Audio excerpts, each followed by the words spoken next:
Good afternoon, class 11th. How are you all? I welcome all of you in this class. Today is 29th April 2020. आज से मैं 11th का batch start कर रहा हूँ और ये इन्फॉर्मेशन आप अपने फ्रेंड्स को सभी को इन्फॉर्म कर दीजिए that I have started class 11th batch. हालांकि हम सब अभी जानते हैं कि 10th का रिजल्ट और 10th के एग्जाम्स जो है सब पेंडिंग पड़ा हुआ है, कब होंगे ये इसकी भी इन्फॉर्मेशन किसी को नहीं है। लेकिन टाइम वेस्ट नहीं करना है, हमें अपने काम अपनी तरफ से करते रहने हैं और जो गवर्नमेंट के काम है वो गवर्नमेंट करती रहेगी। यानी कि जब सिचुएशंस ठीक होंगी तब सब अपनी अपनी पढ़ाइयों में दोबारा से लग जाएंगे। तो इस थॉट के साथ मैं आज 11th का बैच स्टार्ट कर रहा हूँ। ठीक है, तो सबसे पहले इसको हम कैसे कंटिन्यू करेंगे, कैसे इस बैच को रन करेंगे, ये आज आपको इंट्रोडक्शन मैं दूंगा, समझाऊंगा कैसे हम लोग बैच को रन करेंगे, यानी ऑनलाइन क्लासेस मेरी कैसे चलने वाली है। देखिए, मैं 9th, 10th और 12th के साथ अपने बैचेस ऑलरेडी स्टार्ट कर चुका हूं। डेफिनेटली आप सभी ने मेरे YouTube वीडियोस देखे होंगे क्योंकि मैंने अभी पब्लिक किए हुए हैं YouTube वीडियोस अपने। तो आप लोगों के साथ बैच ऐसे चलेगा कि डेली आपकी क्लासेस होंगी, जैसे नॉर्मल क्लासरूम में आपकी क्लासेस होती हैं। डेली आपकी क्लास होगी, मैं वीडियोस इसी तरह अपलोड करूंगा और जब मैं वीडियो अपलोड कर दूंगा I will send you the link. ठीक है, मैंने एक व्हाट्सएप ग्रुप बनाया है, उस व्हाट्सएप ग्रुप में जो भी स्टूडेंट्स एनरोल करेंगे वो ज्वाइन कर सकते हैं। ठीक है, तो जब मैं अपना वीडियो अपलोड करूंगा तो आपको लिंक भेजूंगा और आप उस लिंक के थ्रू मेरी क्लासेस अवेल कर सकते हैं। मटेरियल जो है मैं व्हाट्सएप ग्रुप पर अपनी शीट्स, खुद की बनाई हुई शीट्स भेजूंगा और आप लोगों को एक काम और करना है, यानी बैच को मटेरियल लेने के लिए, नोट्स लेने के लिए, क्योंकि आपके पास बुक्स अभी नहीं है, आपको अपने मोबाइल के प्ले स्टोर से 3 चीजें इंस्टॉल करनी है। लिख लीजिए 3 चीजें। पहली, आप गूगल कैलेंडर इंस्टॉल करेंगे, गूगल क्लासरूम इंस्टॉल करेंगे और हैंगआउट्स इंस्टॉल करेंगे। ठीक है, ये क्यों इंस्टॉल करना है, इसका पर्पस क्या है, ये भी समझा देता हूं। जब आप लोग गूगल क्लासरूम इंस्टॉल करेंगे अपने ऐप पर, तो जो मटीरियल, असाइनमेंट, क्वेश्चंस, वर्कशीट्स जो भी होंगी व्हाट्सएप ग्रुप पर तो भेजी जाएगी एक आध शीट, और जो एग्जैक्ट एक्चुअल मटेरियल मुझे देना है, जो क्वेश्चंस मैं यहाँ पर सॉल्व कर रहा हूं और जो क्वेश्चंस जिन बातों को मैं बोल रहा हूं पर लिख नहीं रहा, आई होप आप समझ रहे हैं, कुछ चीजें ऐसी है जो लिखी नहीं जाएंगी, सिर्फ आपको ओरली बोली जाएंगी, वो कंप्लीट मटेरियल आपको गूगल क्लासरूम पर मैं भेजूंगा, सेंड करूंगा। तो आप लोगों के पास मेरे बताई हुई हर वो चीज रिकॉर्डेड होगी और रिटन में भी होगी, यानी फाइल के थ्रू आप तक पहुंचेगी। ठीक है, बहुत इजी है ये, आपको सिर्फ अपने प्ले स्टोर से हैंगआउट्स, कैलेंडर और क्लासरूम को इंस्टॉल करना है। ठीक है, प्रॉपर आप लोगों के टेस्ट भी हुआ करेंगे, वर्कशीट्स दिया करूंगा, you will solve the worksheets, I will check and आप लोगों को रिपोर्ट टाइम टू टाइम की जाएगी। ठीक है, तो व्हाट्सएप ग्रुप पर आप लोगों के फ्रेंड्स जो भी हो उन्हें बताइए, मेरा नंबर दे दीजिए। नंबर आपके पास है मेरा, मैं अभी लिख दूंगा बोर्ड पर। My number is 9897089424। तो this is my number, they can contact me through this number, this is my WhatsApp number also. तो ये आप लोगों को करना है। ठीक है, एक और बात कि ये जो क्लासेस 11th की चलेंगी, यानी कि जो मैं क्लासेस आप लोगों को दे रहा हूं, ये 11th CBSE और 11th ISC दोनों स्टूडेंट्स अवेल कर सकते हैं। ठीक है, तो ISC की भी क्लासेस चलती रहेंगी और CBSE की भी क्लासेस दोनों पैरेलली रन होंगी। ठीक है ना, तो हर स्ट्रीम का, यानी हर CBSE और ISC दोनों तरीके के स्टूडेंट्स इस बैच को ज्वाइन कर सकते हैं। तो आज की क्लास इंट्रोडक्शन के पॉइंट ऑफ व्यू से मैंने रखी थी। ये भी आप लोगों को बता दूं कि हम लोग पहला जो चैप्टर स्टार्ट करेंगे that will be arithmetic progression. Reason ये कि अर्थमेटिक प्रोग्रेशन हम लोग 10th में पढ़ चुके होते हैं, तो हमें जल्दी से ग्रिप बनाने में टाइम वेस्ट नहीं होता और हम जल्दी से इसे समझ लेते हैं। चलिए, तो अब आप लोगों को चीजें समझा दी गई हैं और तो मुझे लगता है कि अब बैच को स्टार्ट करना चाहिए विद अर्थमेटिक प्रोग्रेशंस। ठीक है, चलिए, तो अर्थमेटिक प्रोग्रेशंस आप लोगों ने किया हुआ है। सबसे पहले उसमें एक पॉइंट मैं समझाऊं, सीक्वेंस और series. What is the difference between sequence and series? आप सभी ने 10th में AP किया है, अगर आपको पता हो तो बताएं कि सीक्वेंस और सीरीज में क्या डिफरेंस होता है। आई होप आप लोग सोच रहे होंगे कि यार ये तो हमने पॉइंट किया ही नहीं। तो यही डिफरेंस है 11th की अर्थमेटिक प्रोग्रेशन और 10th की में। यहाँ पर लेवल बढ़ेगा, ऑब्वियसली क्लास बड़ी है तो लेवल भी बढ़ेगा। तो देखिए सीक्वेंस और सीरीज में क्या डिफरेंस है। यहाँ पर कुछ क्वेश्चंस लिखे हुए हैं, देखिए जैसे 4th क्वेश्चन देखिए 20, 19, 1/4, 18, 1/2, 17, 3/4। इनके बीच में, नंबर्स के बीच में कॉमा है, यानी कि ये नंबर सेपरेट है कॉमा से, ठीक है। तो इस को हम लोग बोलते हैं sequence. When the numbers are arranged in a definite order according to a given rule, जब नंबर्स एक डेफिनेट ऑर्डर में किसी रूल के अकॉर्डिंगली लिखे जाते हैं तो उन्हें हम सीक्वेंस कहते हैं। जैसे कि हम लिखते हैं 2, 4, 6, 8, 10, ये हमने एक सीक्वेंस लिखा है क्योंकि आप इसका पैटर्न समझ गए होंगे। When each number gets added by 2 we get a next number. तो हमें ये जो नंबर्स लिखे हैं ये एक डेफिनेट ऑर्डर में और एक अकॉर्डिंग टू गिवन रूल लिखे हैं, तो दिस इज अ सीक्वेंस।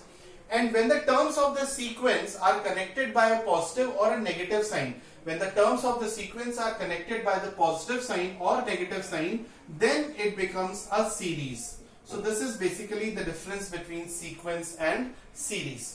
इस चैप्टर का नाम सीक्वेंस और सीरीज भी है ओपी मल्होत्रा में, ठीक है। आर डी शर्मा में अलग अलग है, एपी और जीपी। ओपी मल्होत्रा में the chapter name is sequence and series. So first of all a student should know what is the difference between sequence and series. So again last time एक बार फिर से आपको समझा रहा हूं। When the terms are written in a definite order according to given rule, then it is a sequence. For example, एक और example लेते हैं, हम ले लेते हैं 10, 10 2s are 20, 20 2s are 40, 40 2s are 80, 80 2s are 160 and so on. So when each term gets multiplying by 2, we gets a next number.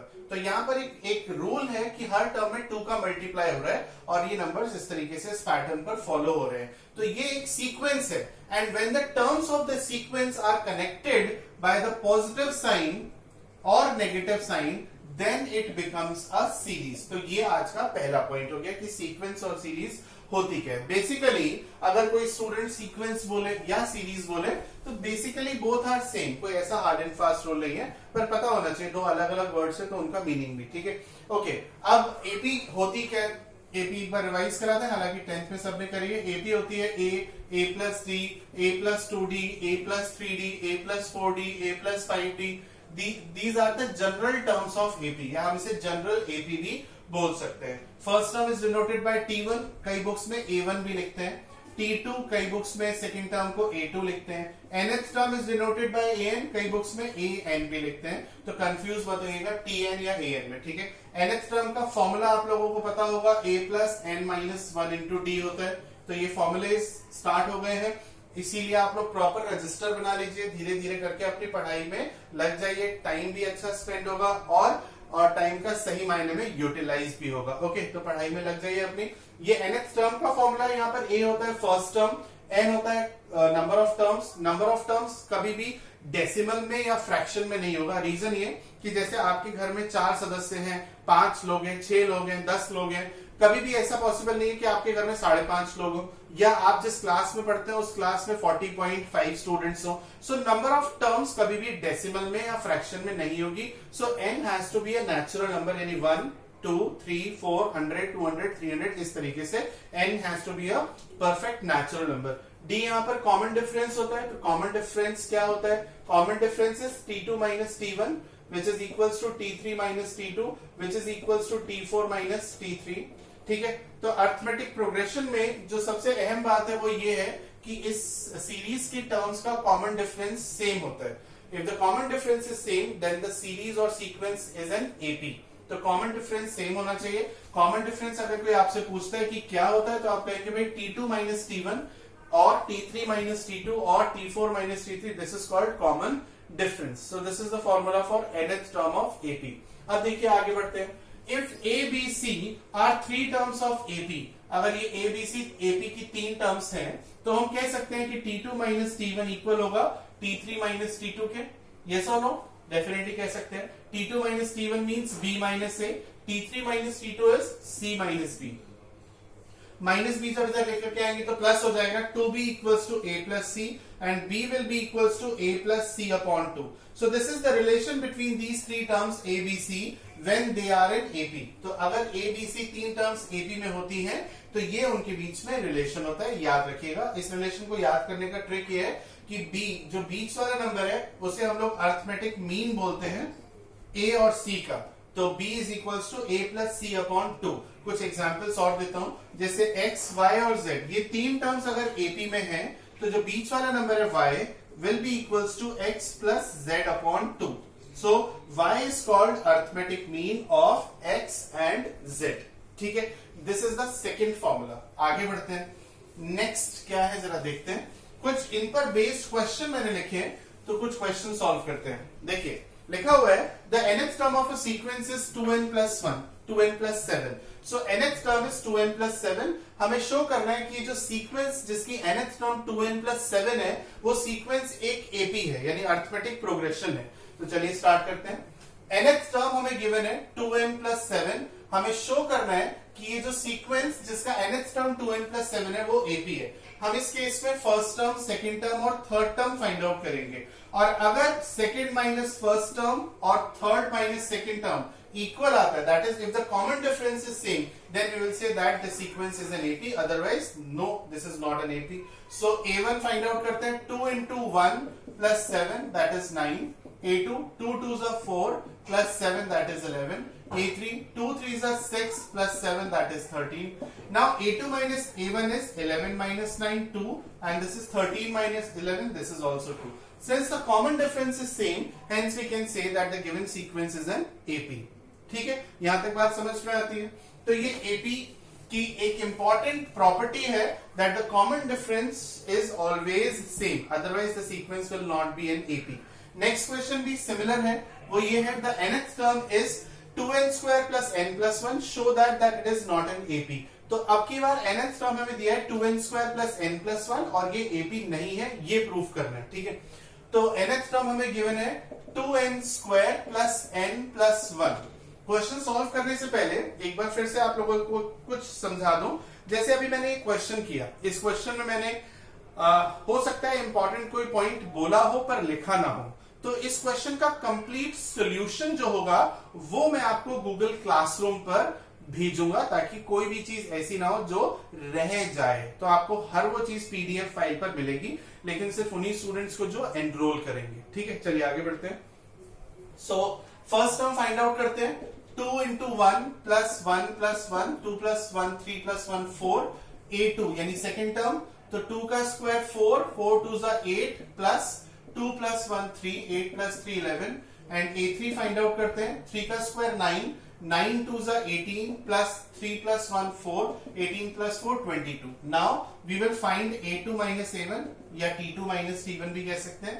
11 minus 4 is 7, and we will also find a3 minus a2, that is 22 minus 11, which is 11. And since the common difference is not same, hence this is not an AP. यही हमें proof करना था. तो students, आज की class में मैंने एक इंट्रोडक्शन पॉइंट ऑफ व्यू से आप लोगों को समझाया कि क्लास कैसे रन होगी. व्हाट्सएप ग्रुप पर शीट्स भेजूंगा, गूगल क्लासरूम पर शीट्स भेजूंगा. CBSE as well as ISC के स्टूडेंट्स इस बैच को ज्वाइन कर सकते हैं. अपनी पढ़ाई को धीरे धीरे स्टार्ट करिए और रेगुलर क्लासेस आपको मिलेंगी. हफ्ते में 7 क्लास जैसे कि होती है वैसे ही आपकी क्लासेस होंगी. डाउट सेशन के लिए लाइव क्लासेस भी रखेंगे. डिफरेंट एप्स हैं, जैसे जूम ऐप पर भी आपकी 2 या 3 वीक में 2 क्लासेस हम लोग डाउट्स की भी रखेंगे, जिसमें हम फेस टू फेस बात करेंगे. ऐसा मैं 9th और 10th और 12th के साथ ऑलरेडी कर रहा हूं. ठीक है, तो आज की क्लास में इतने ही रखते हैं. आपको समझ में आई हो मेरी बातें तो मेरे को रिप्लाई जरूर करिएगा व्हाट्सएप पर. जो मैंने आपको चीजें समझाई हैं, अगर उनमें कोई भी डाउट हो तो भी रिप्लाई करिएगा. व्हाट्सएप ग्रुप में जो इन बच्चों ने एनरोल कर लिया है, मैंने उन्हें ऑलरेडी ज्वाइन कर लिया है. ठीक है, थैंक यू.